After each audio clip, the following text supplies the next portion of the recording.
ध्यानाभ्यास के लिए कृपया अपने नेत्रों को बंद कर लीजिए।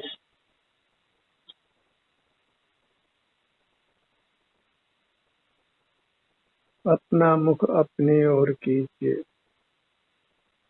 आपका सुख आप में ही है। बहिर्मुख होने की आवश्यकता नहीं है।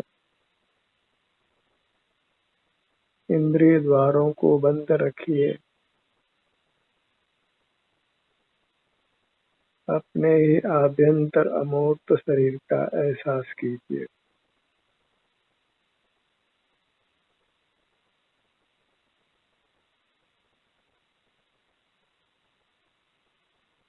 अपने ही स्वास्थ्य की स्थिति को अनुभव में लीजिए।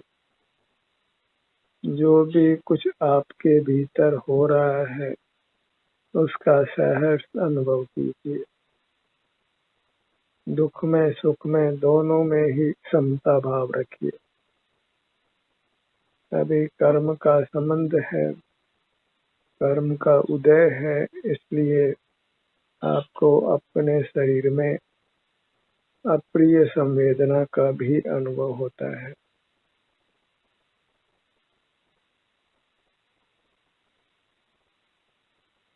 वेदना के समय भी आप अपने सन्मुख रहिए। पर सन्मुख होना सुख का मार्ग नहीं है।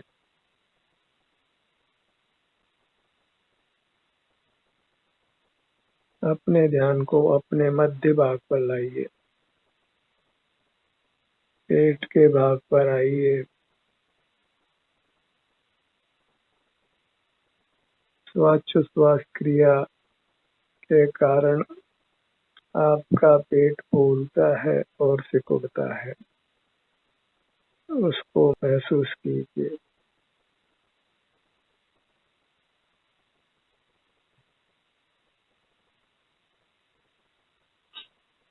जब तक निर्वाण नहीं हो तब तक हम भले ही किसी भी शरीर में रहें, यह श्वासोच्छ्वास क्रिया सतत चलती है। बिना अपने प्रयत्न के ही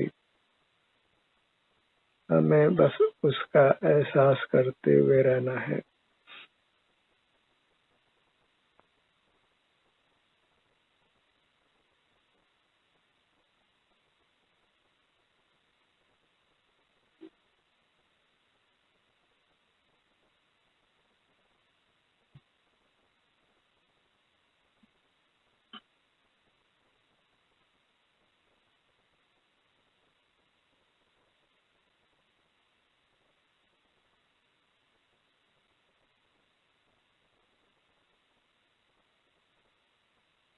आप चाहें तो श्वासोच्छ्वास क्रिया के कारण होने वाले पेट के संकोच विस्तार को गिन सकते हैं।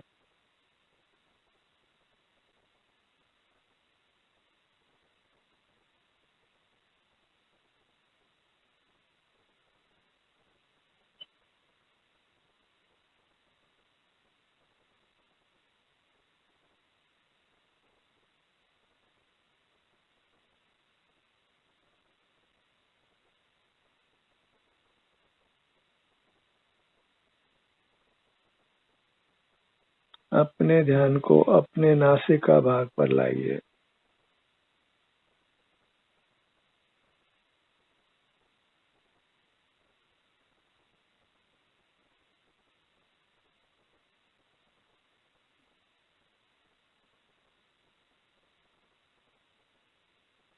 पवन के आवागमन के साथ अपने नासिका प्रदेशों में उतार चढ़ाव होता है, हलन चलन होता है, उसको महसूस कीजिए।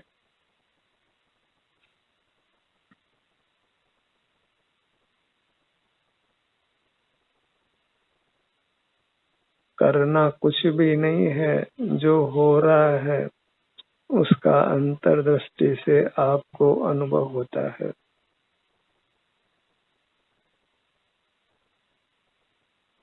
उस अनुभव के साथ बने रहना है।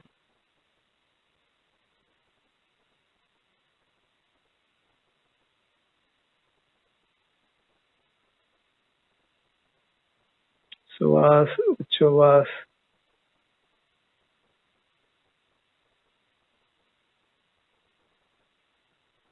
पवन के भीतर आने और बाहर जाने संबंधित जो भी आत्म प्रदेशों में हलन चलन होता है उसको महसूस करते रहिए।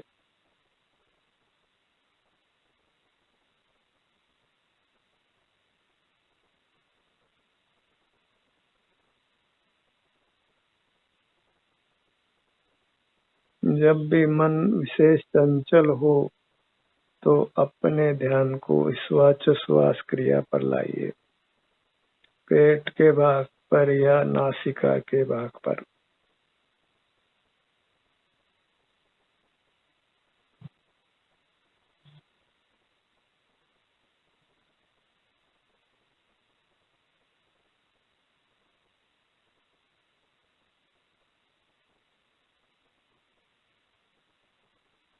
जगत में हमारा सुख नहीं है, इसलिए जगत से जुड़ना नहीं है। जगत से जुड़ने में हम अपने से ही छूट जाते हैं, अपने विमुख होते हैं, सुख से ही विमुख हो जाते हैं। यथासंभव जगत से जुड़ना नहीं है।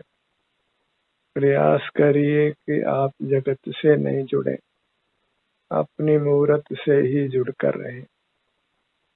अपनी मूर्त का संवेदन है, जबकि जगत का शुष्क ज्ञान मात्र है। विषय सुख कदाचित होता है, वह आकुलता सहित होता है, इसलिए वह दुख ही है। निराकुल सुख अपने सन्मुख होकर ही पाया जा सकता है।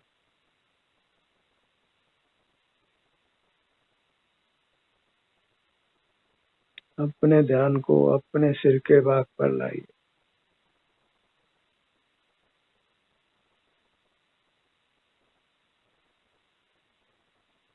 हर जीव को अपने स्वास्थ्य के अनुरूप ही सुख का अनुभव होता है।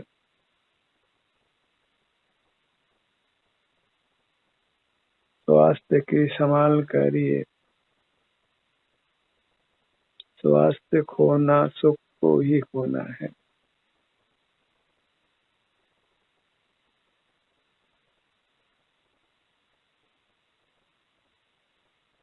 चारित्र से स्वास्थ्य की प्राप्ति होती है, स्वास्थ्य से सुख की प्राप्ति होती है।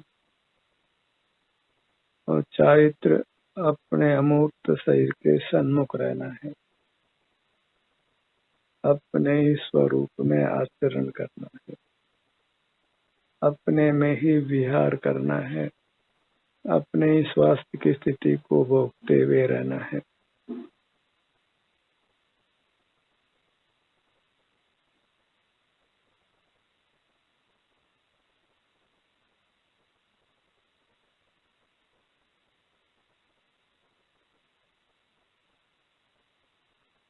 बहिर्मुख रहने से हम वर्तमान में आकुलता को भोगते हैं और कर्मों का बंधन होने से फिर भविष्य में भी आकुलता के प्रसंग उपस्थित होते हैं। इसलिए बहिर्मुखता वर्तमान में भी दुख का कारण है और भविष्य में भी दुख का कारण है। बहिर्मुख रहने का संस्कार बनता है, उससे हम निरंतर आकुल व्याकुल रहते हैं। अपने सन्मुख रहकर अंतर्मुखता का संस्कार डालिए।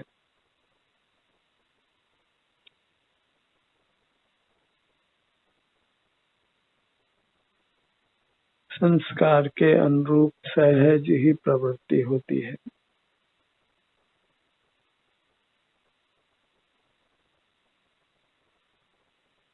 अपने ध्यान को अपने ललाट भाग पर लाइए।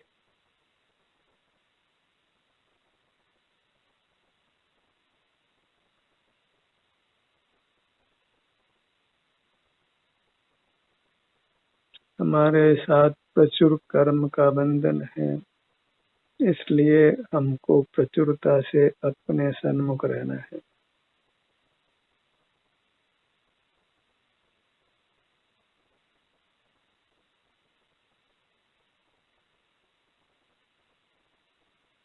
निसर्ग से ही हमको मूर्त का बंधन मिला है। कोई जीव अनादि से मुक्त नहीं है। ऐसी स्थिति को जानकर बंधन को नष्ट करने के लिए तत्पर रहिए।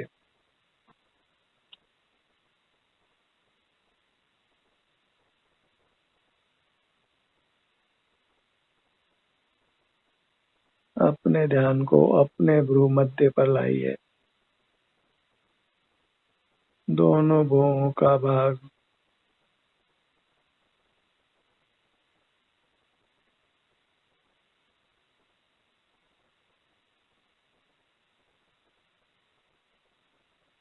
शरीर में जहाँ वेदना होती है वहाँ हमारा ध्यान स्वतः जाता है और वहाँ ध्यान जाने से बद्धमूर्त कर्मों की निर्जरा होती है और हम पुनः स्वास्थ्य प्राप्त करते हैं। वेदना को भोग कर ही हमें तत्संबंधी कर्मों से अपने को मुक्त कर लेना है।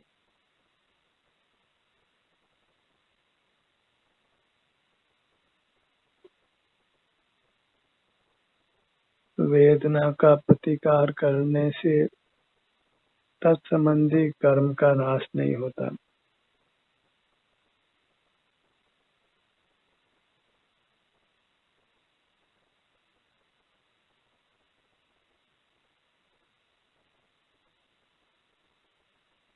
अपने ध्यान को अपने दोनों नेत्रों के भाग पर लाइए।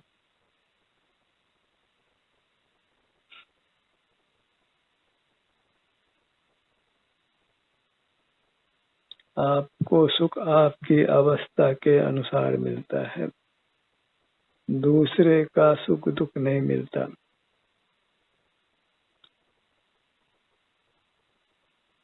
अपने सन्मुख रहकर हमको अपनी अवस्था को ही सुखद बनाना है।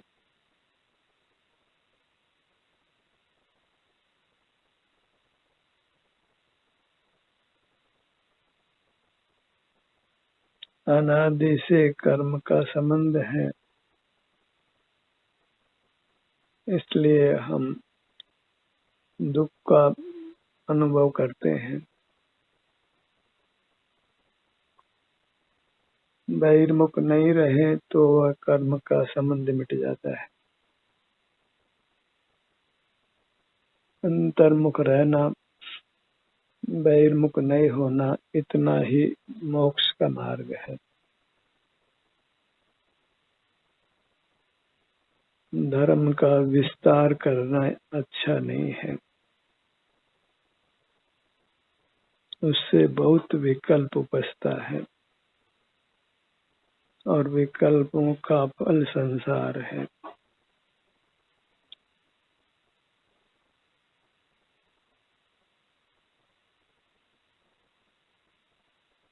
अपने ध्यान को अपने दोनों कानों के भाग पर लाइए।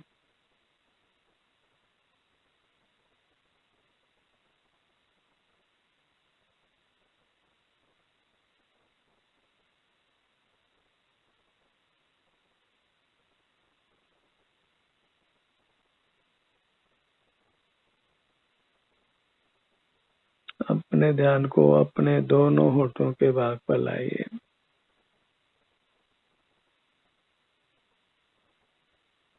दोनों होठ मिलाकर रखिए।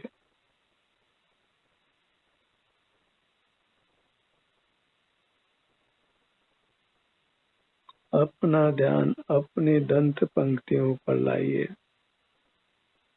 ऊपर की दंत पंक्ति, नीचे की दंत पंक्ति,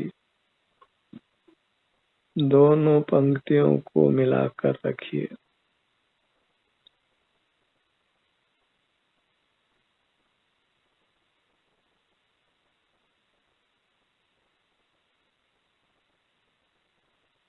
आपको आपका ही सुख मिलता है। इसलिए दूसरे का आप पर कुछ भी उपकार नहीं है। सब जीव अपने ही सुख दुख को भोगते हैं। अन्य को गुण दोष देना वृथा है।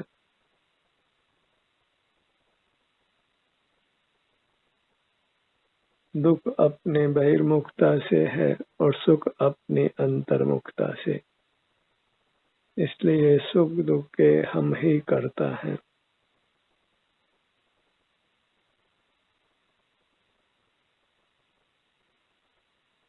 अपने सन्मुख रहकर हम सुखी होते हैं और जगत के सन्मुख रहकर दुखी।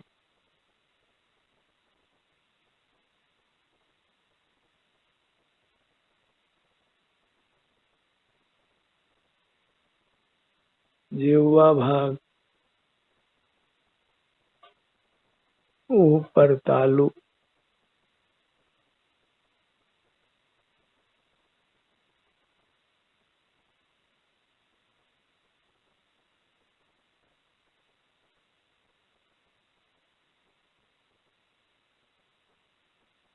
पुनः पुनः हमें अपने ध्यान को अपने सन्मुख लाना है, क्योंकि यह पुनः पुनः बहिर्मुख होता है।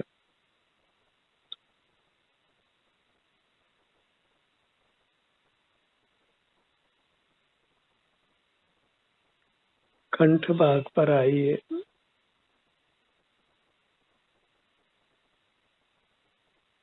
पूरा मुखमंडल ठुड्डी से सिर तक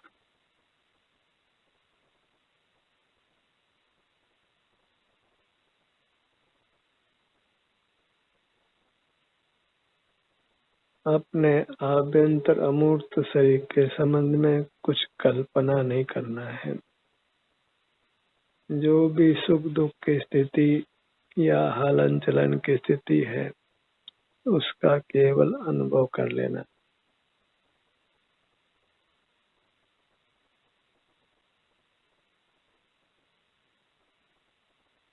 अपने ध्यान को अपने सीने के भाग पर लाइए।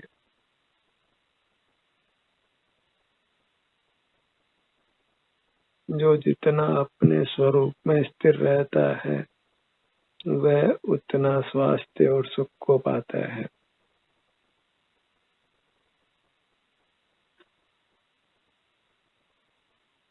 सब जीवों को अपने अपने करने का ही फल मिलता है।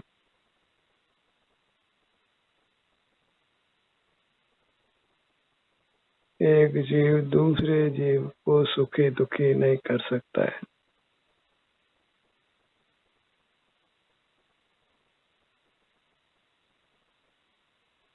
जीव स्वयं ही पर के सन्मुख होकर अपने सुख को खोता है और अपने सन्मुख होकर अपने सुख को पाता है।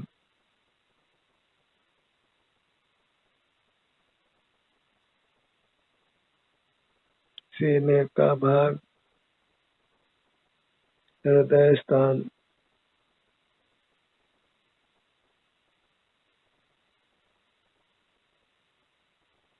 पूरा पेट का भाग,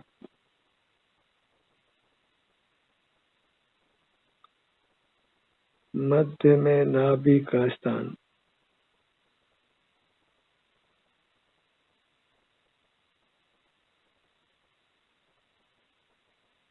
अपने ध्यान को अपने पीठ भाग पर लाइए।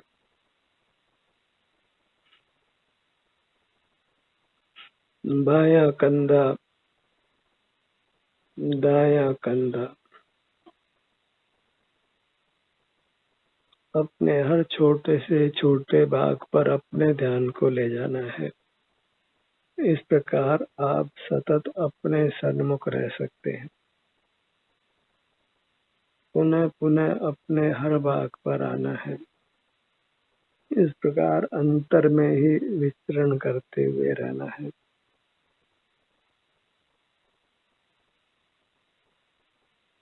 जगत का परिचय नहीं हो, वही अच्छी स्थिति है।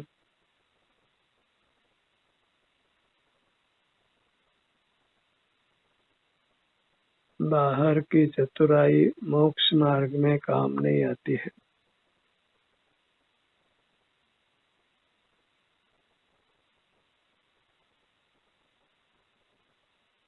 ध्यानाभ्यास में पर का कोई काम नहीं है। अकेले ही चलना होता है।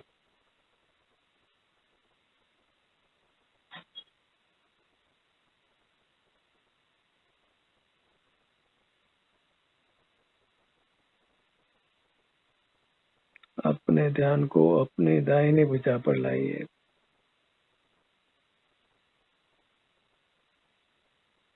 बड़ी तसल्ली से अंतर यात्रा कीजिए।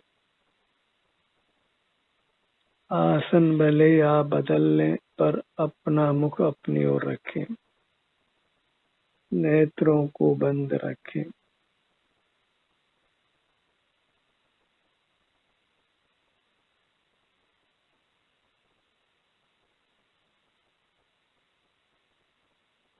बाह्य जगत कुछ भी नहीं मेरा, और न बाह्य जगत का मैं। यह निश्चय कर छोड़ बाह्य को, मुक्ति हेतु नित्य स्वस्थ रमे।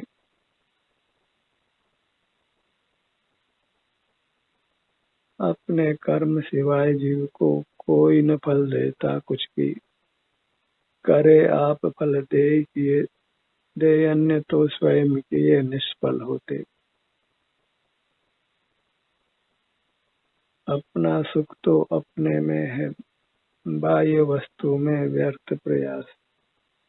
जग का सुख तो मृग तृष्णा है, जूते हैं उसके पुरुषार्थ।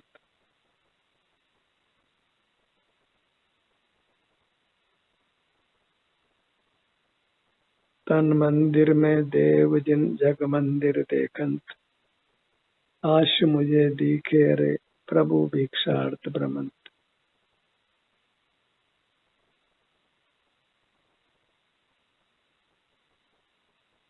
अपनी संपूर्ण दाहिनी भुजा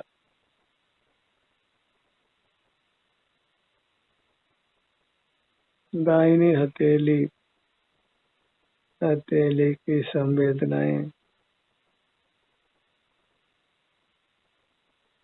दाहिना अंगूठा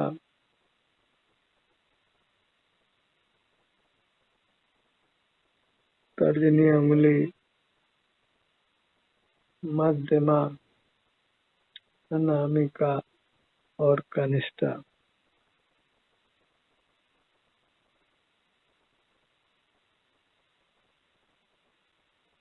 पूरी हथेली कर पृष्ठ कलाई कलाई से कोहनी तक आगे की भुजा कोहनी ऊपर की भुजा दाहिना कंधा दाहिने कंधे से बाएं कंधे तक।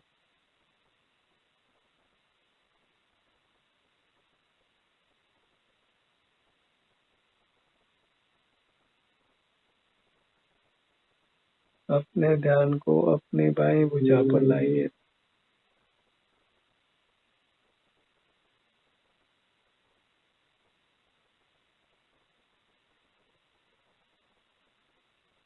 बाएं हाथ की पांचों अंगुलियों का अग्रभाग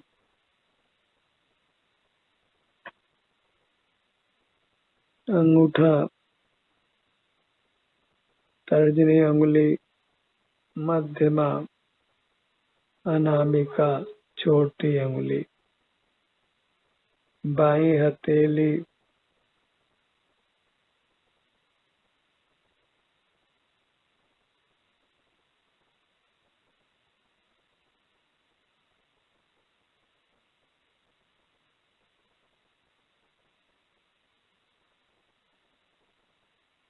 अपने ध्यान को अपने दाहिने पैर पर लाइए।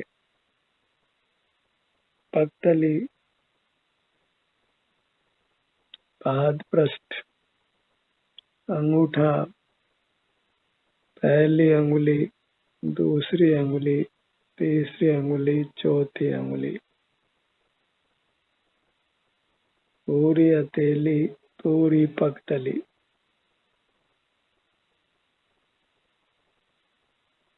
एड़ी, दाहिने पांव का टखना,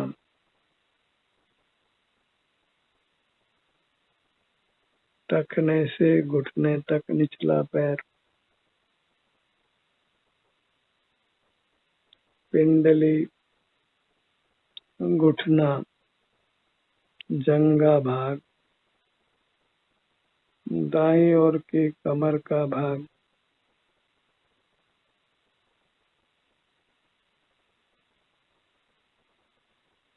अपने ध्यान को अपने दाहिने पैर पर लाइए।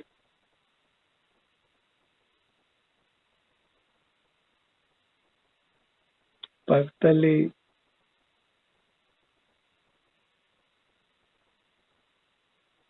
अंगूठा, पहली अंगुली, दूसरी अंगुली, तीसरी अंगुली, चौथी अंगुली,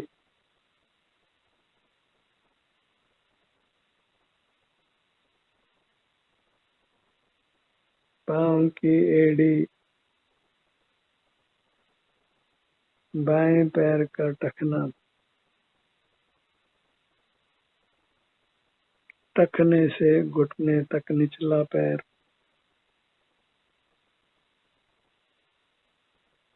पिंडली,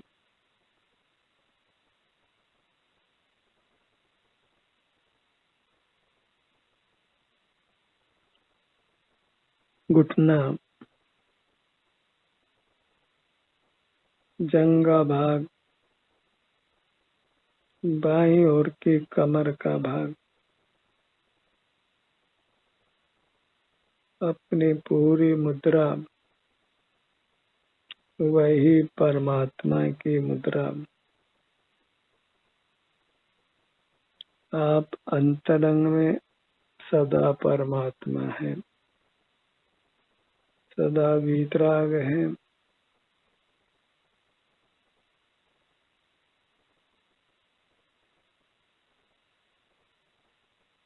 पूरी मूर्त को लक्ष्य में लीजिए, मन ही मन इसको नमन कीजिए,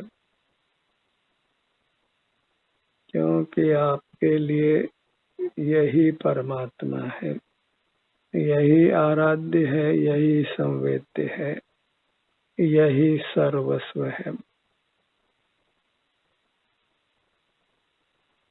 मेरी मूर्त को नमन हो, मेरी मूर्त को मेरा नमन हो, मेरी मूर्त को मेरा नमन हो।